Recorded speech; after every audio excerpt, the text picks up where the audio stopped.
Entonces, inicialmente, ¿dónde está ubicado? Se ubica entonces en la parte superior del cuerpo, entre la cabeza que está arriba y la región torácica que estaría abajo. La forma que tiene el cuello, ¿cuál es? Es una región cilíndrica. Tiene la forma de un cilindro. Y ese cuello está dispuesto espacialmente en sentido vertical. La mayoría de estructuras en ese cuello pues se disponen verticalmente. Bien, hay unos límites anatómicos establecidos para decir de aquí hacia arriba es cabeza y de aquí hacia abajo es la región torácica. Entonces, en ese contexto, referenciemos las partes o los límites superiores. Recuerden que como el cuello es cilíndrico, entonces los límites son circulares, ¿no? Entonces, comenzamos referenciando que primero, el borde inferior de la ¿qué? De la mandíbula. Ese sería un límite superior que obviamente está adelante. ¿Qué más podemos referenciar? Miren, el borde posterior de la mandíbula. ¿Hasta dónde? Hasta el cóndilo. Luego pasamos, esto se hace de forma imaginaria, una línea horizontal imaginaria que desde la articulación temporomandibular se extienda hasta la línea curva occipital superior o la famosa línea nucal, que ya está en la parte posterior. Ustedes ya empezamos a darle ¿qué? La vuelta. Entonces ahora miren acá, vista posterior del cráneo. Entonces esta que estoy referenciando acá es la línea nucal superior, o en algunos libros la llaman la línea curva occipital superior.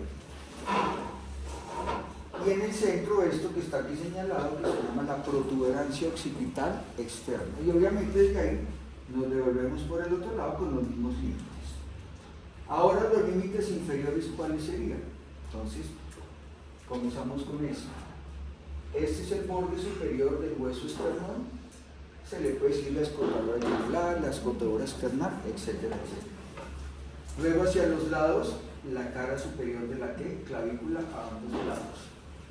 Ya por detrás, miren acá la clavícula, entonces los límites serían el acromion, este ya es el hueso omóplato, y desde el acromion una línea horizontal imaginaria que vaya, aunque aquí en la imagen no está, debería estar. Estas son las vértebras torácicas, ¿no? Aquí faltan las vértebras cervicales, entonces esta línea horizontal imaginaria que va desde el acromion hasta la apófisis espinosa, que son estas, pero de la vértebra que no está, que sería la vértebra ¿qué? S7, la última vértebra cervical. Y de ahí pues, por el otro lado. Bueno, listo. Entonces vamos a referenciar inicialmente las estructuras musculares que hay en el cuello, principalmente las superficiales, ¿no? Que hay unos músculos profundos, los prevertebrales, que están por delante de la columna vertebral. Bien, los vamos a referenciar en este orden, del más superficial al más profundo, pero estando en un contexto de una ¿qué? Superficialidad, no totalmente los músculos profundos. Entonces, el primer músculo es el músculo ¿qué? Platismo. Ese músculo platismo, si se acuerdan, en la charla anterior, es uno de los músculos pellejeros, o sea, por su origen embriológico.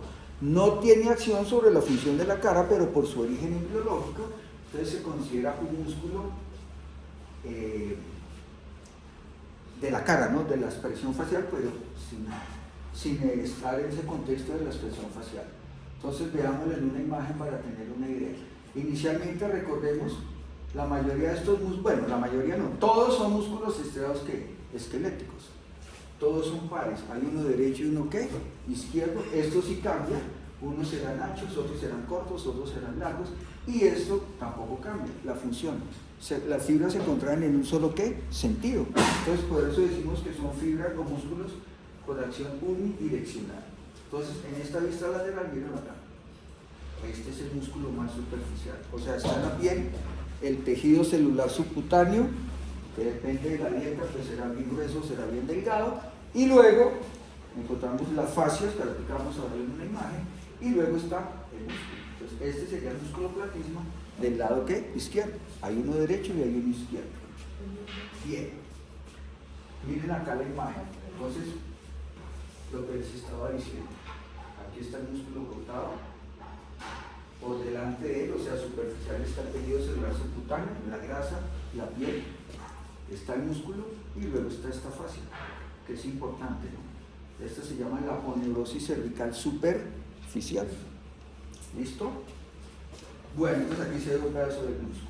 Entonces, sus inserciones, entonces, en la parte superior donde se insertan, no sé si se acuerdan de la clase anterior o de la charla. Línea oblicua, ¿qué? Externa, en la mandíbula. ¿Listo? La dirección de las fibras, pues las fibras son verticales hacia abajo. ¿Y dónde termina su inserción inferior o distal? Entonces, en esta parte, recuerden que este músculo, como es un músculo pellejero, su otro extremo siempre se inserta en las capas profundas de la ¿qué? De la piel. Por eso se considera un músculo pellejero. Entonces se inserta en la piel, miren, de la parte superior del tórax, en la piel, está en la parte superior del tórax, y en parte de la piel que corresponde a qué? Al hombro. ¿A qué? Al hombro, en el hombro. La función, entonces, miren acá, cuando ese músculo se contrae, entonces eleva, lleva hacia arriba la piel de la región cervical, o sea, la región del cuello. Entonces, adoptamos, digamos, esta postura, que podría ser como una expresión, no facial, pero sí una expresión del cuello. Bueno, la inervación, recuerden que todos los músculos pellejeros están inervados por el nervio, ¿qué? Facial. ¿Se acuerdan que vimos las 5 ramas? Entonces, la quinta rama, que era la rama cervical. Bien. Ahora sí, digamos los que se consideran músculos como tal del cuello. Entonces, este músculo, pues es el músculo esternocleidomastoideo. Músculo escleroesquelético, es par, es un músculo largo y funcionalmente es unidireccional. Esto, como les dije, lo único que cambia de los músculos que vamos a ver es si es largo, corto o ancho, el resto todo es igual, ¿no? Bien, entonces miren esta vista anterior del cuello. El cuello está en hiperextensión, o sea, hacia atrás. Entonces, aquí lo estamos viendo parcialmente el del lado que derecho, y este es el músculo esternocleidomastoideo del lado que izquierdo. En una vista lateral, miren acá, es esto. Bueno. La inserción, digamos la de origen, el extremo fijo no es arriba, sino es donde, abajo. Porque el extremo que se va a mover donde se genera el movimiento es arriba. Entonces, hablamos de una inserción fija que sería la inserción inferior, que es acá. Sin ser muy específicos, se llama esternocleido porque se inserta en el esternón, en su borde superior, ¿se acuerdan la escotadura que vimos hace un momento? Y en la cara superior de la clavícula. Ahí se inserta proximalmente el extremo fijo. ¿Listo? Ahora, miren la dirección de las fibras. Tiene una triple disposición. Las fibras van primero de abajo hacia dónde? Hacia arriba. De medial hacia dónde? Hacia el lateral. Y en esta imagen se ve que va de adelante hacia dónde? Hacia atrás. O sea, tiene la triple disposición. Y distalmente, ¿dónde se inserta? Entonces, aquí arriba se inserta en esta estructura que se llama la apófisis, ¿qué? Mastoides. Por eso su nombre es esternocleidomastoideo. Bien, listo, miren acá, apófisis mastoides, entonces su inserción distal o superior. La función, entonces, los libros le enseñan a uno que cuando se contraen ambos esternocleidomastoideos, como el extremo fijo es acá, el que se mueve, ¿cuál es? Este, ¿cierto?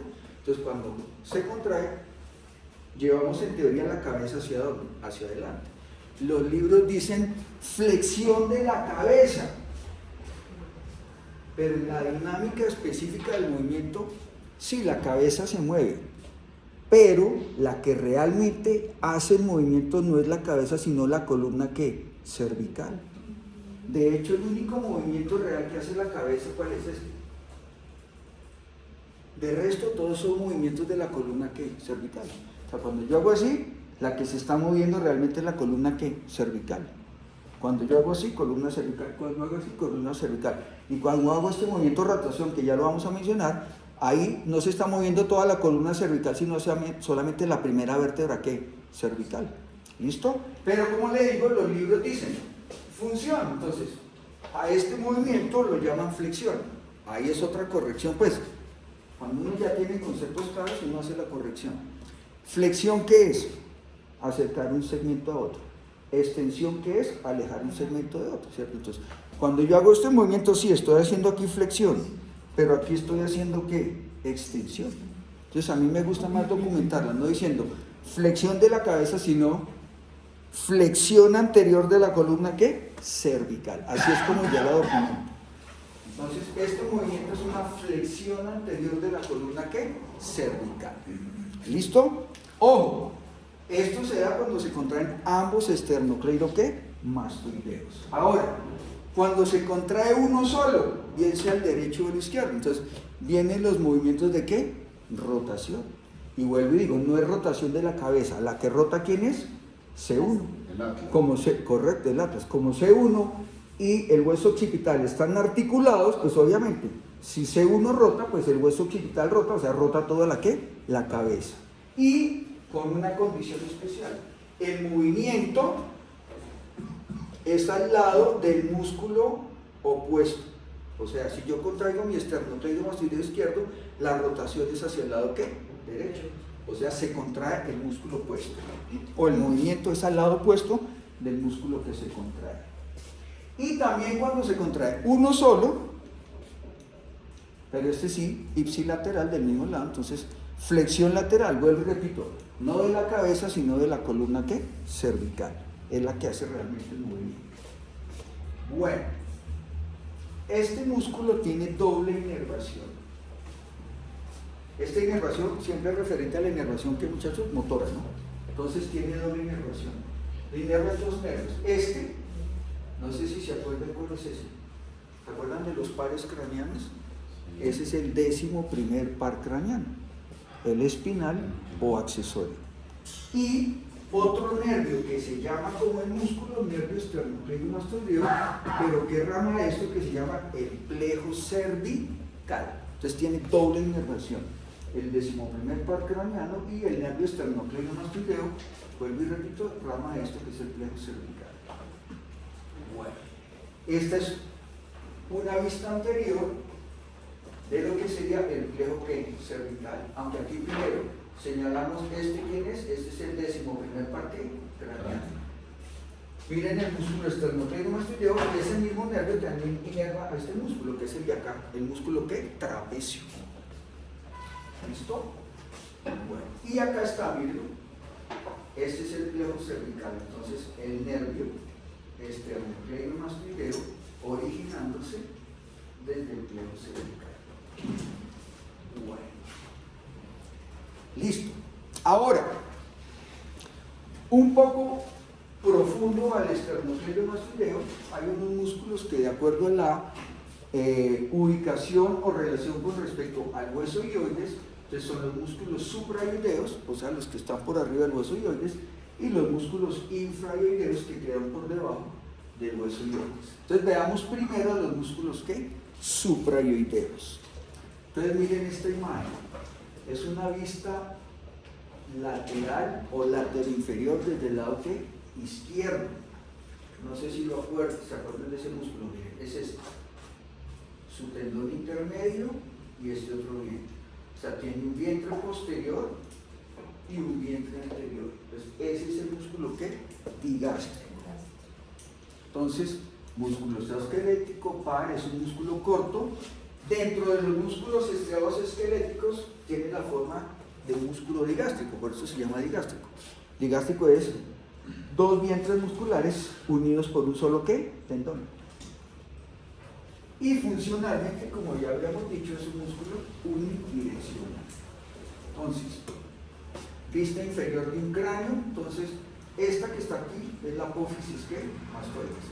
Medial a la apófisis mastoides hay una ranura, esta que se llama la ranura digástrica. Entonces, ahí en esa ranura digástrica, medial a la apófisis mastoides, se da la inserción del vientre posterior. Miremoslo acá en una imagen para que sea mejor.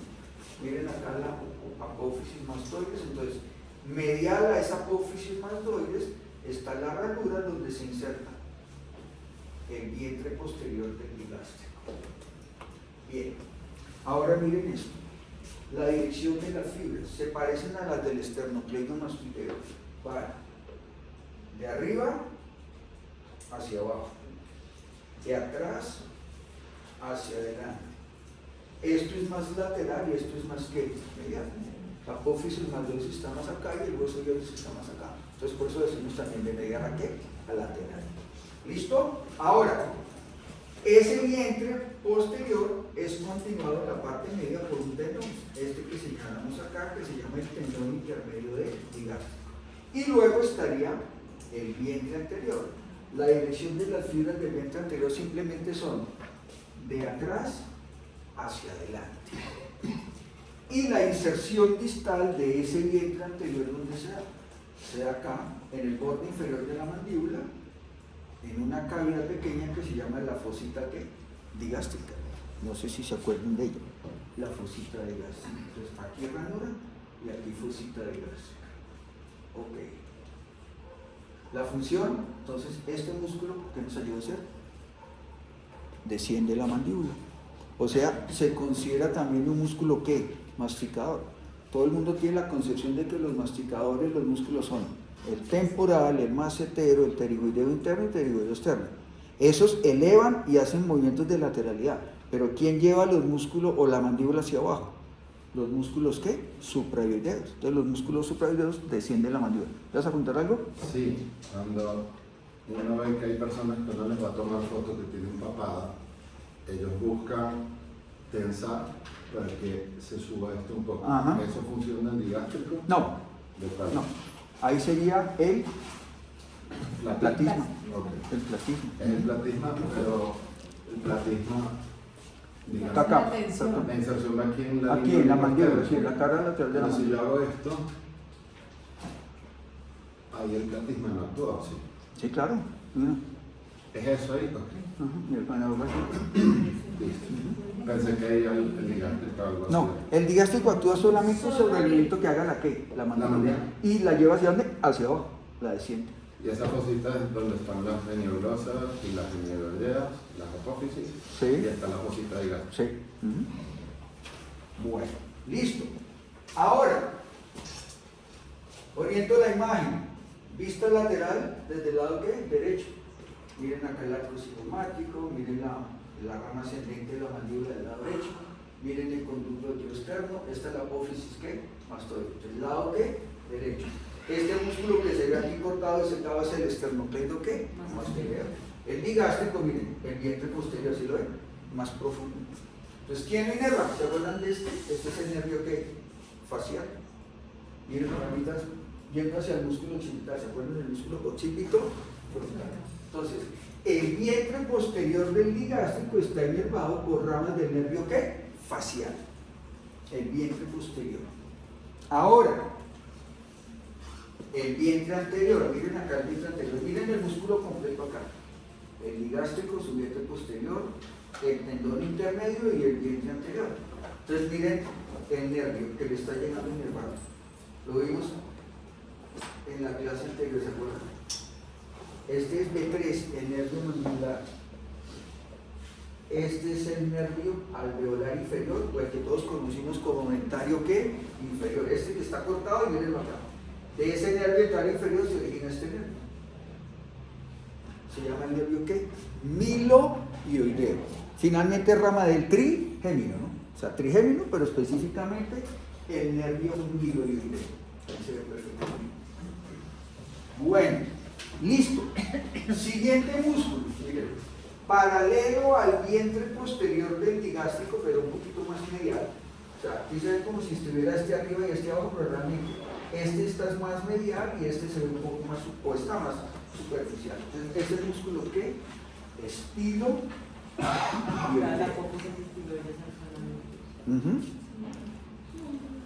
Entonces, músculo esquelético, es un músculo paro, es un músculo corto y funcionalmente es unidireccional. Entonces, veamos sus inserciones. Entonces, la inserción posterior superior, la apófisis ¿qué? Estiloides. La apófisis estiloides, les voy a contar algo para que lo tengan en cuenta, ¿cierto? Hay reportes, casos clínicos, hay gente que tiene la apófisis estiloides muy larga, más larga de lo normal.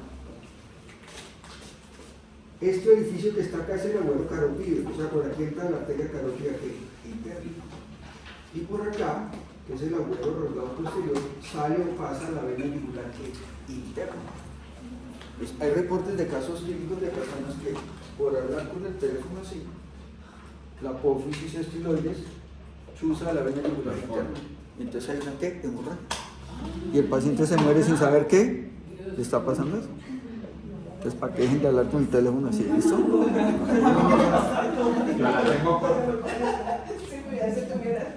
Bien.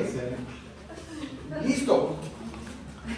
Dirección de las fibras, igual que las del esternocleidomastoideo, las del frente posterior del ligamen. De arriba hacia abajo, de atrás hacia adelante y de lateral a medial. Y la inserción distal, ¿dónde se da? Este es el hueso hioides, pues por algo se llama estiloideo. Específicamente, ¿qué parte del hueso hioides? En esto, que se llaman las astas menores del hueso hioides. Acá se ve, astas menores del hueso hioides. Obviamente ahí están tapadas porque las fibras están insertadas. Este, digamos que es el único músculo de estos supraoideos que no es un músculo masticador, o sea, no sirve para descender la mandíbula. Antes al revés. Esta imagen, si la ven, ¿qué creen ustedes que está queriendo mostrar la imagen? La deglución, correcto, la deglución. Entonces, este músculo eleva el hueso hioides. El hioides está pegado a la laringe, al esófago, entonces todo eso se eleva. En el momento en que hacemos ¿qué? Deglución. O sea, es un músculo para hacer ¿qué? Deglución. Y que ayuda como a cerrar la epiglotis para... Ah, sí, el músculo no como tal, sino... Por eso ayuda.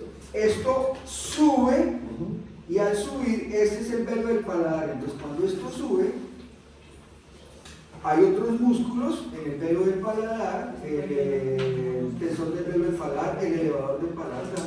Eso se llevan esta parte hacia arriba, entonces cierran acá este orificio para que el bolo alimenticio no se vaya a sacar. Entonces, claro, cuando esto sube, esta que es la epiglotis se choca contra el paladar. Entonces, ¿qué hace la epiglotis? Baja. Y al bajar tapa el orificio de la laringe. Entonces la comida no se va por la laringe, sino que se va por el esófago. Bueno, ¿quién me inerva? Miren, aunque el músculo no alcanza a quedar acá, miren el nervio facial, miren acá el músculo estiloideo. Entonces, está inervado por el nervio ¿qué? Facial. Nervio facial. Bueno, siguiente músculo, supraioideo. Está el músculo miloioideo. Esta imagen es una vista anteroinferior. Entonces mírenlo acá. Este es el músculo miloioideo del lado derecho y el músculo miloioideo del lado izquierdo. Ahora una vista postero superior, mírenlo acá. El miloioideo del lado derecho y el miloioideo del lado izquierdo. Bien, músculo extraesquelético, corto unidireccional. Entonces, las inserciones posteriores, ¿dónde se dan? Entonces, primero, las fibras más posteriores del músculo se insertan en el cuerpo del hueso hioides. Y las fibras medias y anteriores del músculo se insertan en esta estructura. Esta estructura se forma por el entrecruzamiento de las fibras del músculo miloioideo del lado derecho y del lado izquierdo. ¿Esto cómo se llama? El rafé miloioideo.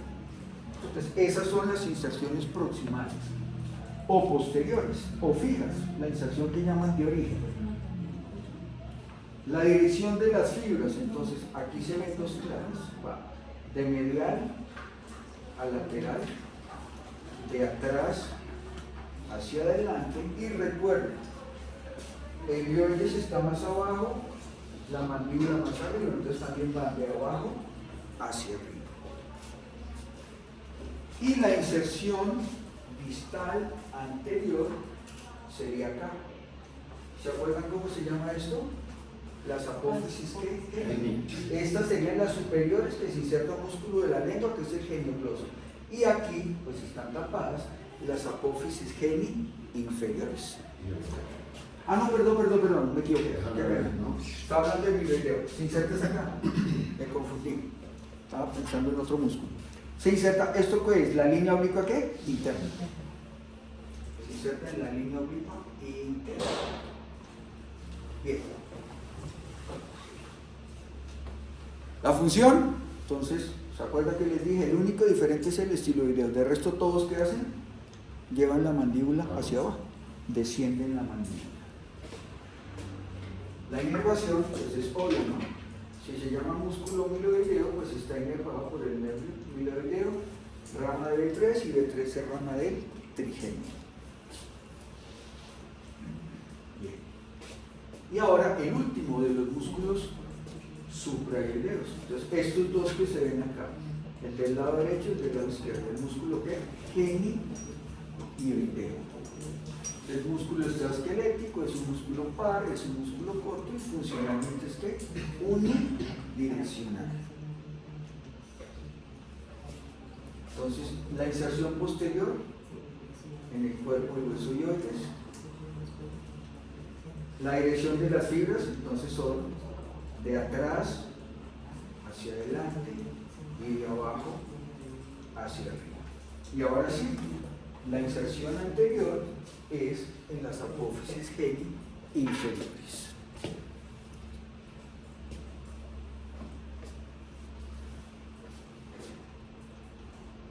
Y en la función y también. Doctor, perdón, en que se origina desde El cuerpo de los huesoioides. pero en su segmento. No, cuerpo. En el cuerpo. Devolvámonos acá para que lo vea bien. Ahí El huesoioides tiene, digamos, 5 partes. Pues, adelante está el cuerpo. Imagínense como si fuera un cubo rectangular, ¿cierto? Entonces, un cubo siempre tiene 6 caras, ¿cierto? De la cara superior de ese cubo, o sea, de ese cuerpo, se originan las dos astas superiores que van hacia arriba. Y de la cara posterior de ese cubo hacia atrás, las astas posteriores. Entonces, esa es la forma del hueso. ¿Ok? Entonces, este músculo se inserta acá, en el cuerpo, por delante del cuerpo. Bueno. Listo. La función y ahora la inervación. Este nervio que va acá, que es este, ¿alguien de casualidad se me imagina cuál es? Uno que está en la boca también, el piso de la boca. En el piso de la boca se encuentra el lingual y el dental inferior. ¿Y cuál otro?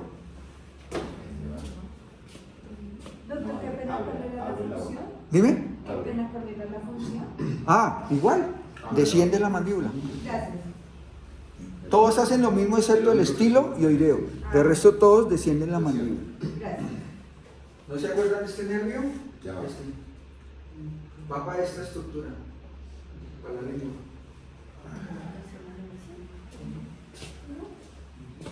El hipogloso, el 12º par craneal, el nervio hipogloso. Bueno, listo. Ahora referenciamos los músculos que infraioideos.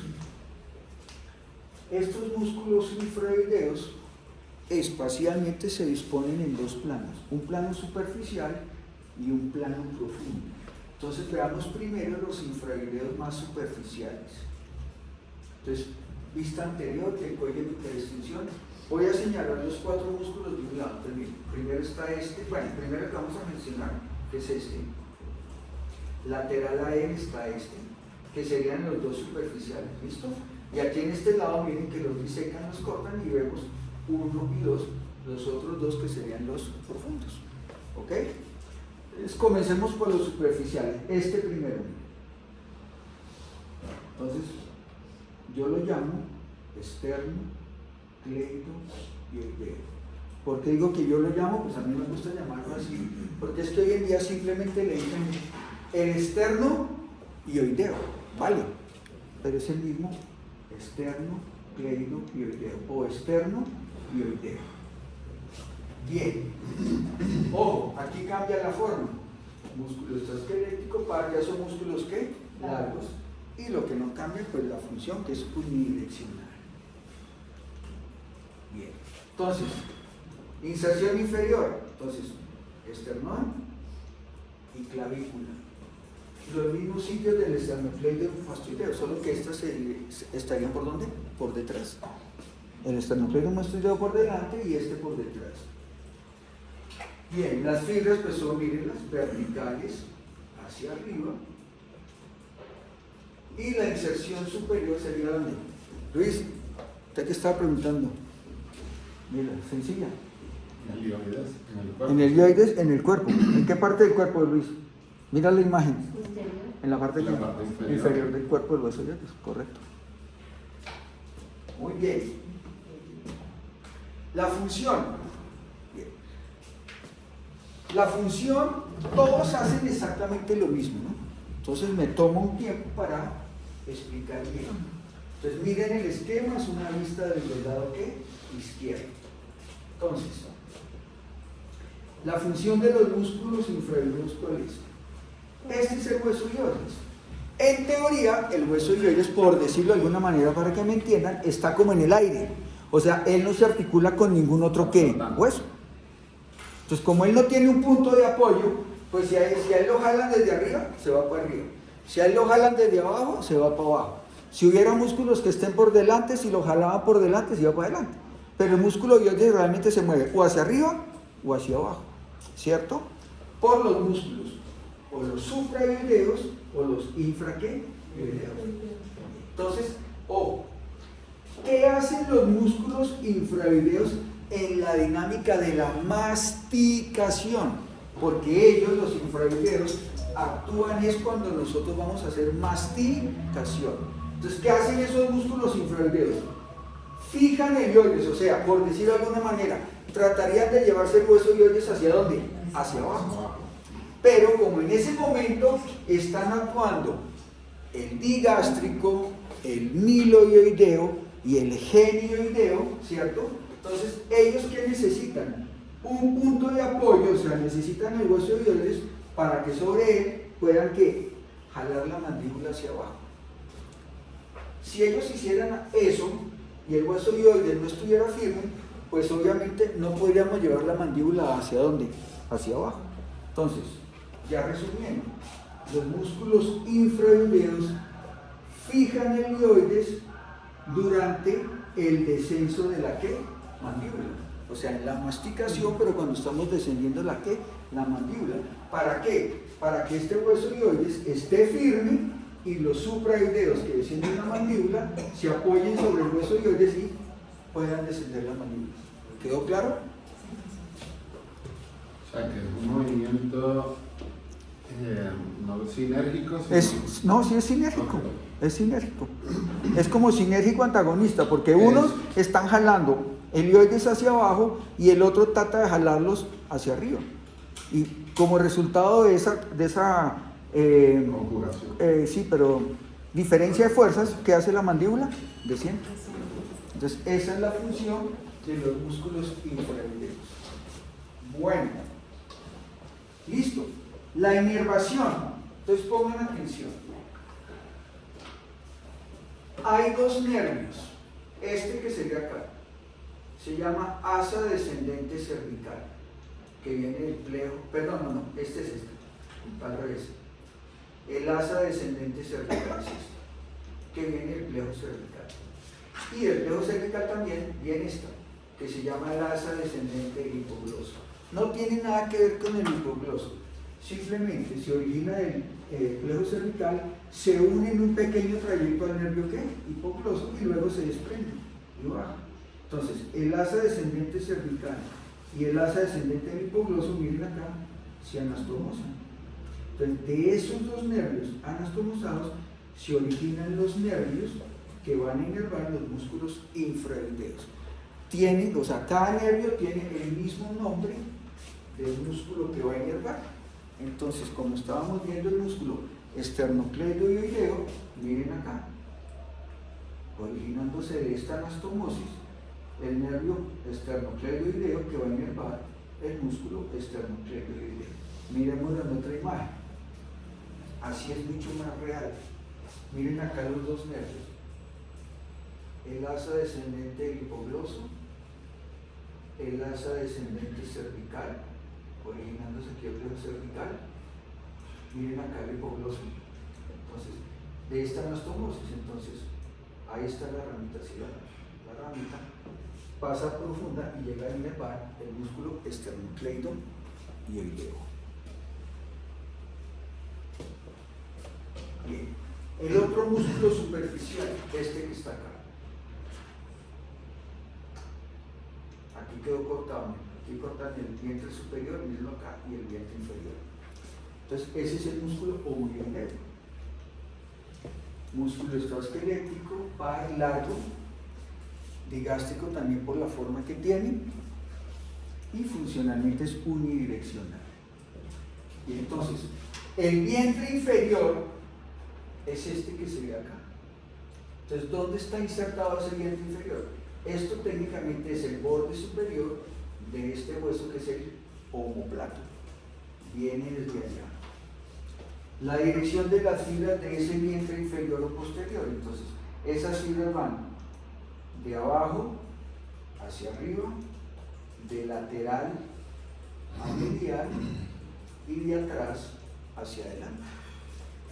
El tendón intermedio que caracteriza los músculos digástricos, y luego este sería el vientre superior, el omoideo, que es el que va a hacer la inserción distal o superior. Acá. ¿Dónde se inserta? También en la parte inferior del cuerpo del hueso ioides. Doctora, una pregunta. Señor. Me imagino que el nombre omoideo viene por el omóplato, pero hoy día se le dice escápula desde hace... Ah, sí. O sea, cualquiera de las dos. Eso, Sí. Sí. Yo tengo una anécdota con eso. ¿Cuál? Un compañero mío de trabajo hace muchos años era médico, pero estaba ahí trabajando conmigo en el bosque mientras podía entrar a hacer la residencia en ortopedia. Lo logró. Pero una vez me mandaron a mí a mirarle la clase porque él pues, entró a trabajar después de mucho tiempo que ya estaba trabajando. Y entonces él empezó a dar clase de osteología en miembro superior. Pero en esa época no usábamos esto. Yo aprendí a hacer sintetiza con tablero y eso. Pues, esto es mucho más práctico hoy en día. Una clase antes duraba 3 horas y hoy dura 1 hora y media. Bueno, pues la anécdota es, él empezó clavícula, y entonces escribió omóplato. Pero lo escribió con H. Ah, muy, acabo de hacer eso, pero no. Y es ortopedista, ¿no? Como plato. Como sapio. Pues es que no había, cuando dijiste el nombre no había relacionado como Omóplato. el omóplato, sino. Bueno, listo. La función, pues, ya la tenemos clara, no todos hacen lo mismo. Entonces uno dice, fija el ioides para que actúen los supraoideos descendiendo la mandíbula. Durante la masticación, obviamente. Y la inervación, pues ya ustedes saben. Entonces miren acá. Obviamente este músculo, como tiene 2 vientres musculares, entonces miren, hay una ramita para el vientre T superior y miren esta para el vientre T superior. O sea, son 2 nervios con el mismo nombre, uno para el vientre inferior y otro para el vientre superior. Miremoslo en la otra imagen, ahí se ve la ramita para el vientre superior y esta pues obviamente miren acá el vientre inferior que está cortado. Bueno, ahora los profundos. Entonces los profundos son esos 2, 1 y 2. Entonces el primero es este es largo que se ve acá. Entonces se llama el esterno tiroideo. Profe, una pregunta. Señor. Un nervio puede ser simpático y parasimpático. No, estos nervios funcionalmente son motores o son sensitivos o algunos pueden ser mixtos, pero el componente simpático y parasimpático se da de la siguiente manera. Voy a tratar de explicar por lo que no tengo imágenes. Por ejemplo, el componente parasimpático. El componente parasimpático viaja unido a algunos nervios pares craneanos. Entonces, ¿cuáles son los únicos pares craneanos por donde se conduce el componente parasimpático? El tercero, el séptimo, el noveno y el décimo par craneano. Te explico. El tercero viaja asociado al tercer par craneano, al motor ocular común. ¿Ese nervio para dónde va? Pues va para abajo. Es un nervio motor, va a inervar unos músculos que nos permiten mover el ojo, pero asociado a ese nervio va el componente parasimpático. Cuando ya va a llegar al ojo, se desprende y se une a otros nervios. ¿Sí? Entonces, la función parasimpática que hace el tercer par craneano en el ojo, ¿cuál es? Por ejemplo, en el iris, la pupila o se dilata o se contrae. Entonces, el tercer par, o sea, la función parasimpática es miosis. La función simpática es ¿qué? La dilatación, que se llama como miriasis. ¿Listo?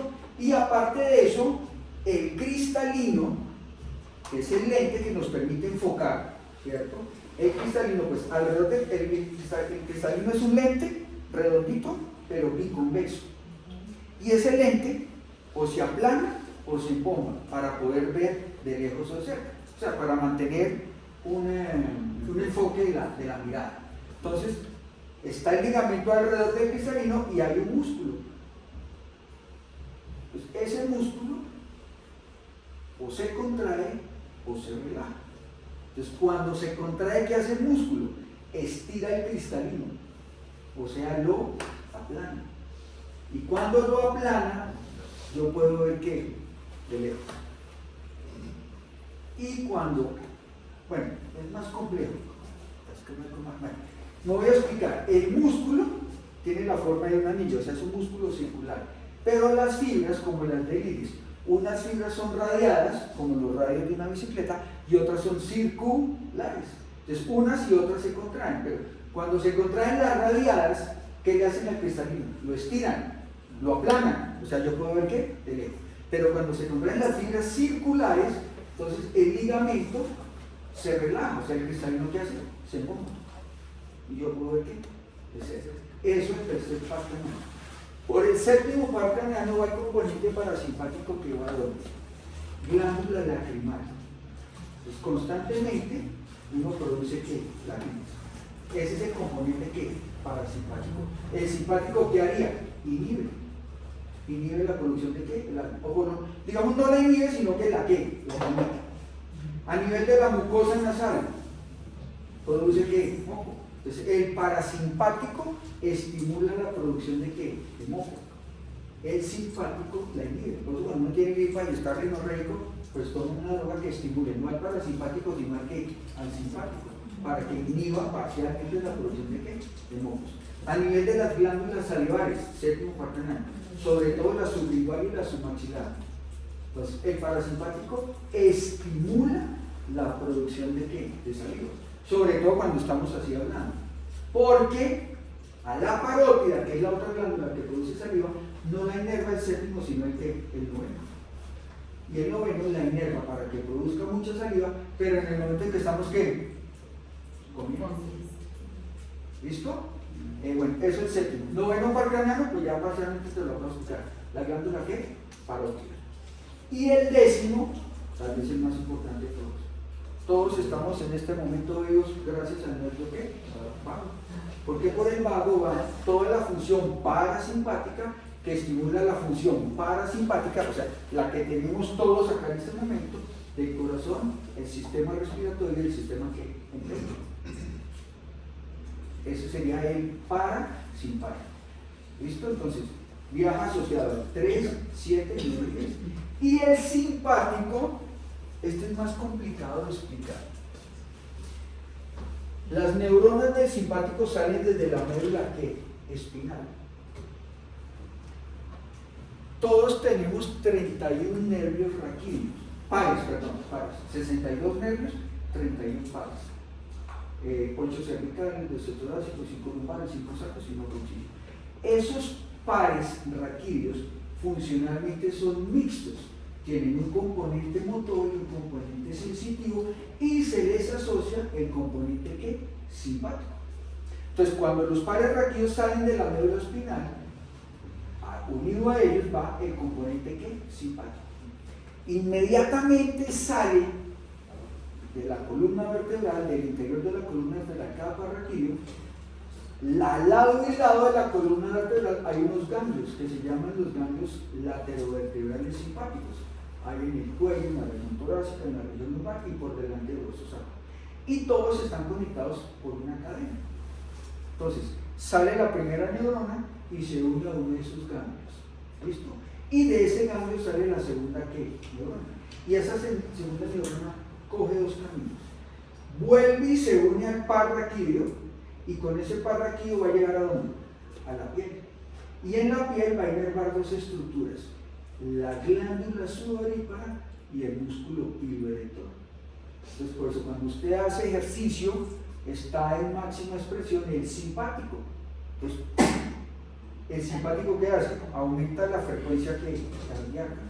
Al aumentar la frecuencia cardíaca, la velocidad de la sangre circulando por las arterias y venas que aumentan. Cuando aumenta esa velocidad, el roce que se da entre la sangre y las arterias, o las paredes de las arterias y venas, aumenta la temperatura intracorporal. Entonces, ¿qué hace el cuerpo para que no se le aumente la temperatura intracorporal? Abre los poros y hace que uno ¿qué? Sube para regular la temperatura. Y todos saben, cuando le da algo así se le paran los pelitos. Y las otras neuronas cogen el camino de unirse a las arterias. Entonces, enrolladas alrededor de las arterias, llegan a todos los órganos para llevar el componente ¿qué? Simpático. Entonces, por eso todos los órganos tienen innervación parasimpática y simpática. Entonces, la parasimpática llega a través de los pares craneanos, específicamente ¿cuáles? 3, 7, 9 y 10. Y el componente simpático llega a través de los pares raquídeos, específicamente a través de las arterias. ¿Listo? Más o menos me entendiste. Sí. Es que esto sin imagen es muy complicado. Para mí es muy sencillo. Para mí es muy sencillo porque como todo lo tengo acá yo. No entiendo, por eso sí que era complicado. La pregunta. Ahorita, explíquenos cómo funciona el sistema simpático y parasimpático. Se le aplicaba eso en pregrado. Lo que pasa, Minuto y medio. colegas, es que les digo muchachos, ya les he dicho, ¿no? Les digo muchachos porque pues cuando yo trabajo con estudiantes de pregrado, pues a todos les digo muchachos. Si nos sentimos jóvenes, doctor. Es esa costumbre que yo, a mí me preguntan una cosa y la agrando, porque quiero ser muy explícito para que la puedan. No, pero fue espectacular, profe, porque adicional a eso la pregunta iba encaminada era, como estamos hablando de los músculos que están sosteniendo, por así decirlo, la mandíbula, la explicación que yo quería tener es qué hace que, por ejemplo, una persona genere hipodesarrollo de los músculos masticatorios y por ende también generen descolgamiento o apertura involuntaria de la mandíbula. Bueno, entonces, yo no sé si ya uno ha hablado de esto y no sabe si lo habló aquí. Todos tenemos una función sensitiva, ¿cierto? La función sensitiva se da en 7 características: dolor, tacto, presión, temperatura, propiocepción consciente, tacto discriminativo y, la que me interesa, la propiocepción inconsciente. O sea, es una sensibilidad que todos tenemos, pero como su nombre lo indica, no somos conscientes de ella. Ella existe, pero no somos conscientes de ella. Se la explico cuál es. Por ejemplo, yo voy a hacer deglución. Entonces, cuando hago deglución, el movimiento de contracción lo hago completamente ¿qué? Voluntario. Pero los músculos vuelven a su posición de relajación de forma que inconsciente, porque hay propiocepción ¿qué? Inconsciente. Diferente a esto, voy a hacer flexión de mi antebrazo. Hasta que yo no haga consciente la extensión, no se devuelve. Entonces hay algunos músculos que necesitan tener esa propiocepción inconsciente. ¿Cuáles? Cuando yo hago ilusión, opuesto. Yo hago consciente el movimiento, pero ellos vuelven a su posición de reposo, de forma que inconsciente, porque hay propiocepción que inconsciente. Entonces, ahí vienen, espero que me hayan entendido, los músculos que masticadores. Yo hago consciente los movimientos de masticación, pero la mandíbula, digamos, vuelve a su posición de reposo de forma que inconsciente. Pero se considera una posición de reposo normal el mantener la unión bilabial. Sí, claro. O sea, el hecho de que haga una apertura es una relajación inconsciente, pero patológica. No, en apertura es consciente. No, refiere pero con me refiero Cuando son respiradores orales. Ah, Eso es consciente. cuando son los respiradores orales, sí es una función inconsciente, pero llevada por qué? Seguramente las fosas nasales están obstruidas, ¿cierto? Eso le pasa generalmente a los niños. Como hay una obstrucción, entonces ellos inconscientemente abren la boca para limitar. Por eso es que los niños, mientras desarrollan su sistema inmunológico, de lo que más sufren son enfermedades respiratorias. ¿Está claro? Entonces, esas enfermedades respiratorias, cuando son muy frecuentes en los niños, esas son las fosas nasales, ¿no? Pues nariz y atrás están las fosas nasales, y atrás está la faringe. Y atrás de las fosas nasales hay una estructura, una amígdala, como las que tenemos en la boca, en la parte posterior. Se llama la adenoides o amígdala faringe, más conocida como adenoides. Entonces, los niños, cuando sufren muchas enfermedades respiratorias, esa amígdala es completamente gigante. Entonces, como está atrás, obstruye el paso del aire cuando el niño quiere respirar. Entonces, el niño, ¿qué termina haciendo? Abriendo la boca para poder respirar. Entonces, si abre la boca y respira por la boca, pues por la boca, como no es de la parte del sistema respiratorio, pues no están las amígdalas que lo protegen. Entonces, ese niño está enfermo de enfermedad respiratoria y se le van a recrudecer por lo que es un respirador que pero sí es un movimiento involuntario, pero porque hay propiocepción que inconsciente. Y ahí pasan dos cosas, doctor. Una, si chupan dedo, el paladar se hace más estrecho, más Sí, alto, claro. el piso de la fosa nasal. El paladar ojival, entonces estrechan las fosas nasales, entonces menos espacio para que circule el aire, entonces tienen que abrir la boca, correcto. Y lo otro que ocurre también en esos niños es el hecho de que por respirar por la boca en vez de por la nariz, el aire hace presión y Sí. también hace que el paladar se eleve. Sí, se eleve, claro. Ahora le tengo una pregunta. El reflejo, por ejemplo, Babinski, un reflejo cualquiera, es un movimiento involuntario. Sí. Simplemente hay un estímulo y hay Una respuesta inmediata. ¿Eso se da por cuál? ¿De los simpáticos, parasimpáticos, de lo que estábamos hablando? No, eso no es simpático ni parasimpático. Es sensibilidad, dolor, tacto, presión, temperatura. Entonces, esa información sube, llega a la médula espinal, no va a centros nerviosos específicos, sino que entra a la médula e inmediatamente se devuelve. O sea, son la misma médula espinal, los centros nerviosos que hay dentro de la médula espinal, que activan ese mecanismo de reflejo para que no vaya hasta arriba, hasta el sistema nervioso. Digamos que circula dentro del sistema nervioso periférico. Gracias. Y ahí la explicación también de por qué una mala aplicación de toxina botulínica en la zona platismal puede generar problemas de deglución. Ahí sí me corchó. No, No lo encuentro lógico por la superficialidad, ¿no? No, pero sí están hablando. No, yo le creo, pero lo que yo digo es que no le encuentro la lógica. Pensando No, o sea, porque como acabamos de ver, pues hay unas diferentes. No, claro, obviamente, claro, todo eso sí, claro, ya lo entiendo, todo se activa, sí, claro, seguramente. La doctora Claudia Plata lo que decía es que tiene que ser papular, porque si se va muy profundo puede activar, relajar la musculatura y entonces el paciente entra en una disnea o entra en una... Seguramente, claro. Sí. Bueno,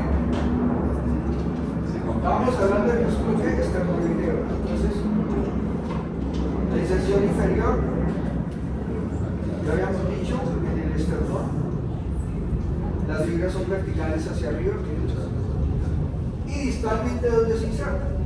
Este que está acá es el cartílago tiroides, cartílago de la laringe. Esto que sería acá, es lo que se toca uno acá en la piel, que le llaman la manzana tiroidea, aunque eso se llama la escotadura tiroidea, pero bueno. Entonces, la inserción distal se da en esta cresta, se llama la cresta oblicua del cartílago tiroides. ¿Listo? La función, pues obviamente este músculo no actúa directamente sobre el hioides, pero miren, el cartílago tiroides, por esta membrana, la membrana tiroidea, está unida al hioides. Entonces este músculo, como todos los infraoideos, en este caso, este llevaría el cartílago tiroides hacia abajo, y por ende él llevaría los hioides hacia abajo.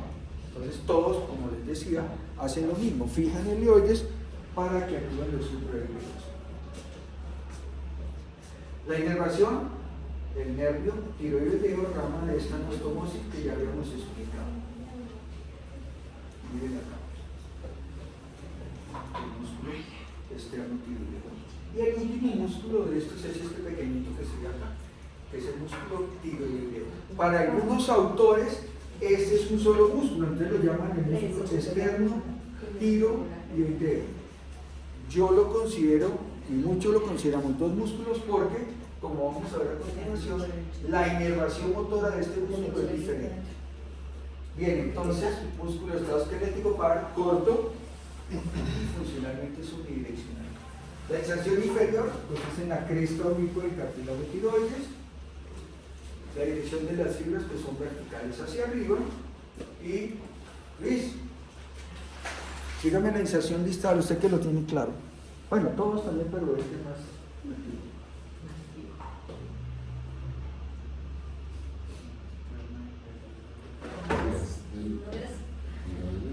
Sí, no. Acuérdate cómo se llama el músculo. Entonces, si se las astas que hasta posterior. mayores o posteriores de los oídos, correcto. La función pues ya sabemos. Y la inervación, miren, si lo ven acá el músculo, este nervio, ¿cuál es? El hipogloso. Entonces, este músculo está inervado por el nervio hipogloso. Ahí está, miren el nervio hipogloso acá, miren el nervio saliendo acá y miren el músculo. Bueno, listo. Es que estaba, cuando me preguntó, yo estaba pensando, debajo del cartílago tiroideo está el cricoides. Sí, señor. Ay. Y ahí en el medio de los dos, donde se hace la Sí, miren acá. tráqueo. Ese es el tiroides y ese es el cartílago chicoides. Y ahí en el medio que se hace la traqueostomía. Pero la traqueostomía es más abajo y la cricotomía es más arriba, ¿o cómo es? La cricotomía pues es a nivel del cartílago Cricoides. Pero se perfora el propio cartílago. No, Es entre las dos estructuras. en la cricotomía sí, pero en la traqueostomía es la membrana. Es la membrana. Crico Tiroidea. Hay gente que lo han salvado, dicen, con un lápiz, con un Sí, pero eso es un desconocimiento de la física. Eso no es sino poner la persona patas arriba y listo. Lo que está ahí cae. Porque ¿por qué se obstruye? La laringe es un conducto, ¿cierto? Y dentro de ese conducto hay cuatro como digamos, como eminencias, que son las cuerdas vocales. Dos arriba y dos abajo. Entonces, esas cuerdas son las que no permiten que el objeto, pues, obviamente siga, ¿cierto? Entonces, como ese objeto está acá, si usted pone a la persona, pues, patas arriba, pues, por física, si usted le pega, pues, lo que sea hay que ver atrás. Porque dicen, no, que cojan y les... Sí, sirve, pero lo más fácil es física. Voltealo y listo. Pero si está empezada, ¿Cómo hace? ¿Ah? No, pero normalmente eso pasa más es con los bebés, ¿no? Digamos que, ¿Cómo? que normalmente eso pasa más como con los Sí, bebés. yo he visto que es una maniobra. Ah, sí, Porque claro. uno comienza como... Sí, claro. Y he visto Pero que lo más precisamente lo voltean literalmente. Patas arriba. A mí me da risa porque dicen que si uno está solo, uno se lanza que si contra una silla. Pero lo que Uno de los mejores Parada de mano. Claro, la física. Pero con una Porque Imagínate Sí, volteando eso a le Luis. pasa. Imagínate nosotros volteando a Y Luis. no cabe, no cabe. Yo creo que inconscientemente se voltea. listo. Se volvió el Titanic, se volvió. Miren, esto que yo creo que es de la charla de hoy, creo que considero que esto es como lo más importante, esto, los triángulos del cuello. O sea, los triángulos son unas divisiones topográficas que se hace del cuello para hacer abordajes quirúrgicos. ¿Listo? Entonces, hay unos triángulos generales y hay unos triángulos específicos. Veamos los triángulos generales. Son el triángulo anterior, son pares, ¿no? Uno derecho y uno ¿qué? Izquierdo. Y un triángulo que todo el mundo llama posterior, pero a mí me gusta llamarlo lateral, porque es que ese triángulo no está atrás, sino que está aquí. Entonces a mí me gusta llamarlo más triángulo lateral. Y entonces veamos el triángulo anterior. Entonces miren esta imagen. Una vista anterior del cuello y hiperextensión. Entonces los triángulos estarían acá. Entonces miren acá. Vista lateral desde el lado derecho. Entonces identifiquemos partes que ya vimos ahorita. Este es el borde inferior de la ¿qué? Mandíbula. Esta técnicamente ¿quién es? La línea ¿qué? Media, que es imaginaria. ¿Listo? Ahora tenemos el músculo esternocleido ¿qué? Mastoideo. ¿Esta quién es? La clavícula. Y este músculo que está acá es el músculo ¿qué? Trapecio. ¿Está claro? Entonces, reconstruyamos lo diferente. Mandíbula, clavícula, el músculo trapecio y la línea que media. Tenemos un cuadrado. A ese cuadrado le trazamos una línea oblicua que es el músculo esternocleido mastoideo. Entonces, la presencia de ese músculo esternocleido mastoideo me divide esa parte cuadrilátera en dos ¿qué, muchachos? Triángulos. Entonces, este sería el triángulo anterior y este, ¿sí ven? Lo que yo les digo, se le dice posterior, pero a mí me gusta llamarlo triángulo lateral. Y por encima del platismo. Superficial. Sí, señor, superficial. Y en ese caso, el mayor, ¿hay uno mayor y uno menor? ¿Qué? De los triángulos, ¿hay uno mayor y uno menor? No, anterior y lateral o posterior. O sea, pensaba porque uno fuese más grande que el otro. No. Ahora, entonces, esto es general, ¿no? Entonces, en el triángulo anterior, me he dicho, establezcamos los límites del triángulo anterior. Entonces, la primera referencia que yo hago, sobre todo para que quede claro el concepto, es este triángulo está dispuesto en sentido vertical. Es un triángulo dispuesto en sentido vertical. Entonces, el borde inferior de la mandíbula para este triángulo anterior sería el límite ¿qué? Técnicamente. Superior. Superior. Y la base, ¿no? Correcto.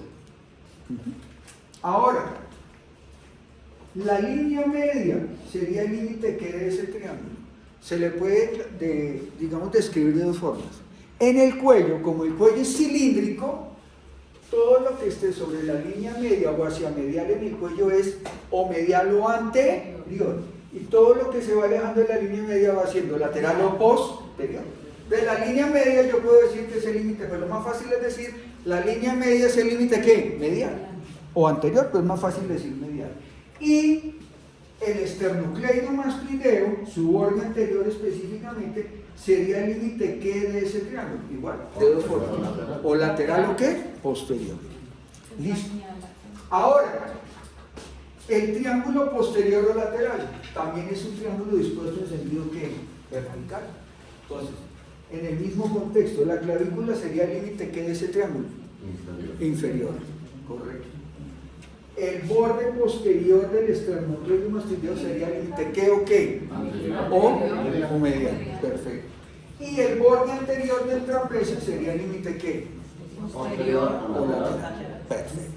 Listo. Ahora, en cada uno de estos triángulos que son generales, hay unos triángulos más pequeños. En el triángulo anterior hay 4 triángulos y en el triángulo lateral hay 2 triángulos. esta imagen para orientarse espacialmente, ¿no? Entonces miren el esternocleido mastoideo. Entonces este en teoría sería el triángulo ¿qué? Anterior, y este sería el triángulo ¿qué? Lateral o posterior. Bien, entonces veamos los triángulos que están en el triángulo anterior. Entonces comencemos por uno que se llama el triángulo submentoniano.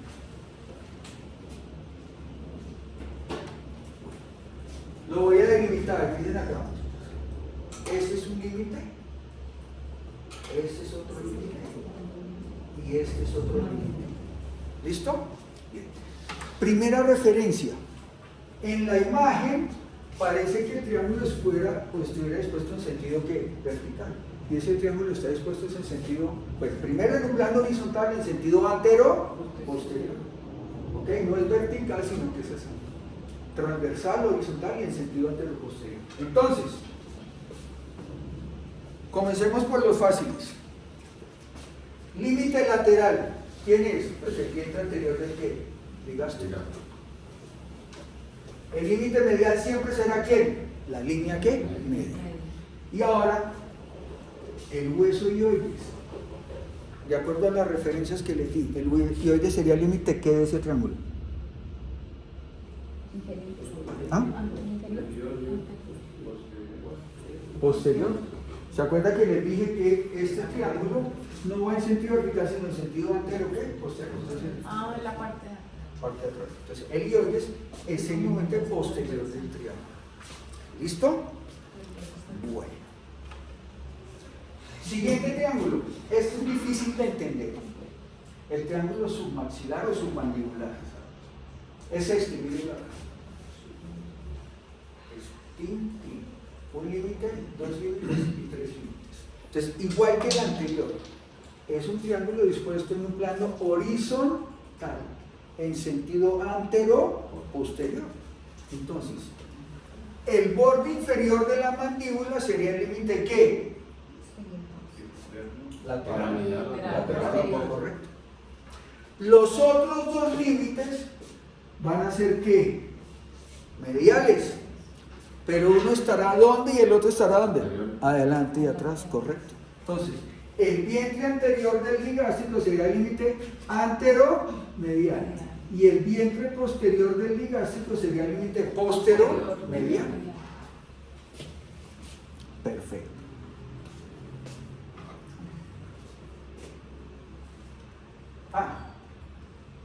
Sí. Siguiente triángulo. Lo llama muscular, a mí no me parece pertinente llamarlo muscular, yo lo llamaría el triángulo glandular. Tal vez quirúrgicamente es más importante de los triángulos. ¿Por qué? Porque ahí está la glándula ¿qué? Tiroides.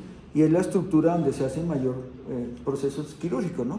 Cuando una persona tiene principalmente cáncer de glándula ¿qué? Tiroides. O en la laringe o algo así. Bien, entonces, miremoslo acá, lo voy a delimitar imaginariamente. Entonces, primero, la línea ¿qué? Media. Perdón, se me olvidaba lo más importante, pues para mí. Se dispone en sentido ¿qué? Vertical. Es un triángulo y después un sentido vertical. Este es como parecido al anterior. Entonces, un límite es la línea media, que es medial. Y los otros dos límites son este, miren. Este uno y este otro. Entonces, el vientre superior del homoideo sería el límite ¿qué y qué de ese triángulo? Paramedial. No. Posterior. No. Lateral. Es lateral o posterior, ahí estamos bien, pero ¿qué? O sea, sería Uno está arriba y el otro está ¿dónde? Y el otro No, ¿Interno? ese sería El superior.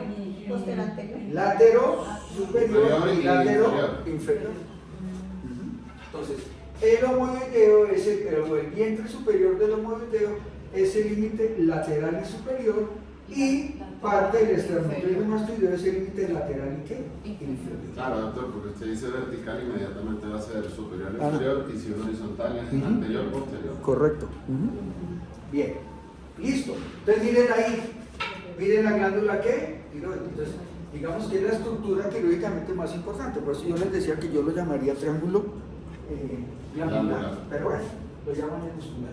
Y el último es el triángulo ¿qué? Carotídeo. Mírenlo acá, esto bien. Un límite, dos límites y tres límites. Triángulo dispuesto en sentido ¿qué? Vertical. Entonces, límite superior aquí arriba. ¿Quién es este? El vientre posterior del digástrico. El límite anterior ¿o qué? Medial. El vientre superior del homoileum. Y el límite posterior o lateral, el esternocleido ¿qué? Mastoideo. Y en ese triángulo pues están tal vez las estructuras más importantes del cuello. Miren eso. Lo que llamamos el paquete vasculonervioso del cuello. La arteria carótida común, la vena yugular interna y entre los dos, pero atrás, por eso no se ve, entre los dos, entre la arteria y la vena, pero atrás, el nervio ¿qué? El 10º par canal. Y ese sitio, recuerden que es un sitio donde uno pone el dedo para palpar, ¿qué, muchachos? El pulso. Bueno. Listo.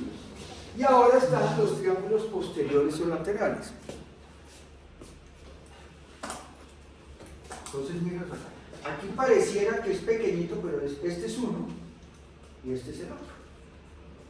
Entonces, primero el triángulo supraclavicular, que es este que sería acá. Aquí se ve pequeñito, es este que tenemos todos acá. Entonces, este, ojo, este triángulo está en un plano horizontal en sentido antero-posterior. Entonces, sus límites son, la clavícula sería el límite ¿qué? Anterior. Correcto. El vientre inferior del homoileum sería el límite ¿qué? Anterior. Posterior, está atrás. Y el esternocleidomastoideo sería el límite ¿qué? Medial, correcto. Bien. Importantísimo ese triángulo. Así que creo que hay otra imagen.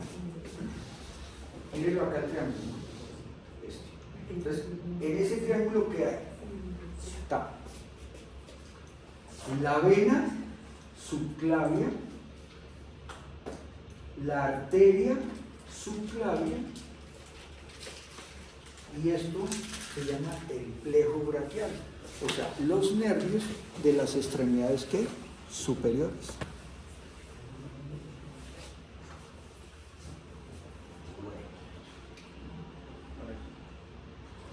Y el otro triángulo es el triángulo homotrapezial, que es este que sería acá, ¿sí lo ven? Este es el triángulo supraclavicular, miren ahí, la vena, la arteria y el plejo, y acá el triángulo homotrapezial. Entonces, este triángulo está dispuesto en sentido que Vertical. entonces, el vientre inferior del homoileum sería el límite inferior. El esternocleidomastoideo sería el límite medial o anterior. Y el trapecio sería el límite posterior o lateral. Listo. Lo más relevante de ese triángulo es esto que se alcanzan a ver acá. Estos nervios, que son las ramas sensitivas del plejo cervical. En teoría, este es el nervio occipital y este es el nervio auricular posterior. Este que sería acá es el nervio cervical transverso. Y no está, bueno, este que sería acá cortado es el nervio supraclavicular. Eso es como lo más relevante de ese triángulo. Bueno, listo. Esto fue lo que les dije que no íbamos a ver, pues porque esto es súper profundo. Son los músculos que están inmediatamente por delante de la columna vertebral. Pues que no tiene acceso a ellos casi. Y la solapan. ¿Ah? Solapan la columna vertebral. Ah, sí, claro. Bueno. ¿Descansamos? Sí. Se les notaba en la cara. ¿Listo? Doctor. Doctor. Señor. Una anécdota. ¿Ah? Como profesor